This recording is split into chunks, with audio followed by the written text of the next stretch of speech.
បាទគោរពជំរាបសួរបាទគោរពជាសួស្ដីពុកម៉ែបងប្អូនអរគ្នាថ្ងៃនេះគឺថាមកជាមួយនឹងក្រហមឆ្អិនឆ្អៅតែម្ដងពុកម៉ែបងប្អូនអើយបាទ06 full option បាទអានេះគឺ ABS full ពេញកប់ហៀតែម្ដងបាទ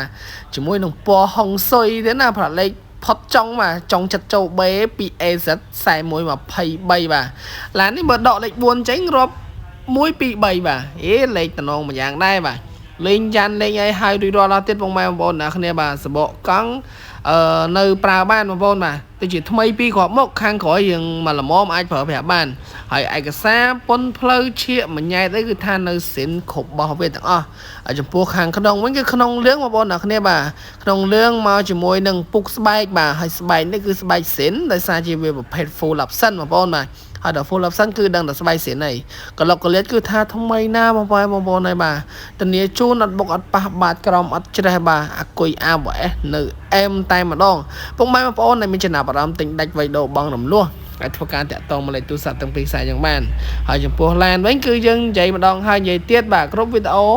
យើងនៅពេលដែលលក់ឡានមួយណាក៏ដោយគឺមានការធានាជូនម៉ាស៊ីនប្រអប់លេខប្រព័ន្ធភ្លើងបាទក៏ដូចជាម៉ាស៊ីនត្រជាក់ជូនពុកម៉ែបងប្អូនរយៈពេល1ខែពេញបងប្អូនឥឡូវបងប្អូនមានបញ្ហាហ្នឹងមកបាទយើងនឹងធ្វើការធានាខុសត្រូវជូនបងប្អូនបាទដូចអតិថិជនមួយគាត់ទៅទិញឡានពីខ្ញុំនៅខាងត្បូងឃ្មុំមកបាទគាត់មានបញ្ហាប្រអប់លេខបាទតែមិនមែនថាបញ្ហាប្រអប់លេខជាតិកើតទេបាទវារឿងកញ្ឆក់រឿងក្តៅកញ្ឆក់អញ្ចឹងខ្ញុំធ្វើការជួសជុលជូនគាត់បាទខ្ញុំមួយគឺថា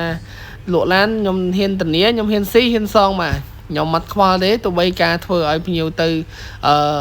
អត់ចំណេញលុយក៏ដោយហើយមិនមែនថាខ្ញុំទំនួលខុសត្រូវជូនភ្ញៀវហើយខ្ញុំថាអូអាងតែភ្ញៀវទិញទៅហើយទំនួលខុសត្រូវជូនភ្ញៀវលំបានហើយបាទឲ្យតែផុតការធានាអត់ទេបាទគឺខ្ញុំធ្វើយកមកស្អាតបាទមកពេញចិត្តបងប្អូនទាំងអស់គ្នាដូចដែលខ្ញុំធ្វើជីខ្លួនឯងអញ្ចឹងព្រោះអីខ្ញុំយល់បាទការលក់ឡានមួយបាទភ្ញៀវគាត់ទុកចិត្តយើងពេលខ្លះគាត់សឹងថាអត់ហៅគេមកមើលទេបាទហ្នឹងហើយសឹងថាទៅមើលឡានតែមកជុំរាប់លុយឲ្យយើងតែម្ដងមានបាទអតិជនទុកចិត្តយើងបាទអញ្ចឹងយើងមិនអាចក្បត់ទំនុកចិត្តគាត់បានទេយើងមិនអាចរកស៊ីក្បត់ទៅតាមកតិខ្លួនឯងបានទេយើងសាកសម័យមើលបើសិនជាគាត់ជិះទៅណាយប់ប្រលប់ឆ្ងាយចិត្តអីបាទមានបញ្ហាចេះចោះបាទទោះបីជាយើងទំនួលខុសត្រូវជូនគាត់ពេលខ្លះរឿងហ្នឹងយើងមើលឃើញបងប្អូនអរគ្នាបាទសំខាន់នៅពេលដែលយើង